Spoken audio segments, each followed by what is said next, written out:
I'm Mac10 and welcome to Diablo 3 Status Update episode number 23. Today is March the 31st of 2012. I hope you like the new intro, and very briefly I wanted to touch on yesterday's subject of community growth and why it's important.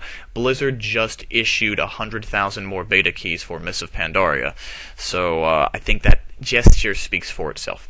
Now today's topic is going to be overpowered classes and balance, why it's okay for it to happen in our game, why Blizzard likes it, and why it causes people to sink more time into the game.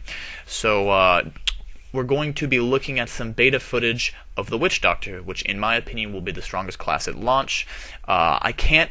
I won't swear to you that the Witch Doctor will be the strongest class at launch, but I can tell you the weakest classes at launch, and that will probably be the Barbarian and the Wizard, and if they aren't, then they will be after a little while. But we'll get to that in a moment. Okay, so the first thing I want to ask you guys is, what's the biggest problem if the game's a little bit imbalanced? And by a little bit imbalanced, I mean if certain classes are a little bit stronger than others when the game is launched. To be frank, there isn't a problem that makes the game unplayable, because the game is not PvP-centric, and PvP is not even going to be implemented in the game at launch. So it's okay for the game to be a little bit imbalanced. Unlike StarCraft 2, where if the game is imbalanced and there's a clear balance problem with the game, it ruins the entire esports scene revolving around that game. That isn't there for Diablo 3. And that's one of the reasons why it's difficult for it to be an esport, because there will be that little bit of imbalance. And the motivation for Blizzard to make the game, to remove that imbalance, is not there. In fact, in certain situations it's beneficial for Blizzard to have the game a little imbalanced. This is because it motivates you to play those imbalanced classes. If the best class in the game were undecidedly the Witch Doctor, everyone would want to go get a level 60 Witch Doctor. I mean, everyone would level other classes if they really wanted to, but everyone would ultimately try the Witch Doctor if the Witch Doctor were the best class in the game. So let's say they did that. Or they did that and they didn't announce it, but everybody sort of felt that one class was stronger than all the others.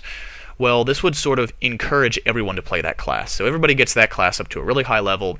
Then what does Blizzard do? Well, Blizzard nerfs the ever-living hell out of that class and buffs every other class, or another class in particular. This encourages people to play that other class. In general, Blizzard wants to have an even spread. Blizzard wants to have an even spread of people playing classes. Then they want to power up one class a little bit. They want to buff up one class a little bit, get more players to play that, then another class, then another class. They want people to try different classes. They want everyone to play every class, to sink more time into the game, to sink more money into the game, and it leads to the game's growth.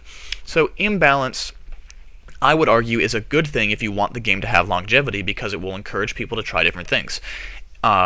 This is assuming that the imbalances will be constantly adjusted and not that one class will always be OP for the entire course of the game's lifetime. Now, Blizzard had a poll on their official forums: what class do you want to play when the game comes out? And the winners of this poll were by a massive landslide, the Wizard and the Barbarian. So I think that it'll be relatively balanced when the game comes out, and the Barbarian especially I think will be a little bit strong, especially at killing groups of monsters. But against bosses, the Barbarian's going to be really, really weak. And I think the Wizard's going to have ridiculously weak defense. And I think that over time, Blizzard will probably buff classes like the Witch Doctor, which already appears to me, as far as soloing the Skeleton King in this video, like, it was ridiculously easy. I had to use so many potions to kill him as the Barbarian in the latest patch. Latest patch made it a lot harder. So I think that we will see over time the Witch Doctor and the Monk especially will get massive buffs, because I think the Monk is probably going to be the most underplayed class, so it's one that you want to keep an eye on for big buffs later on.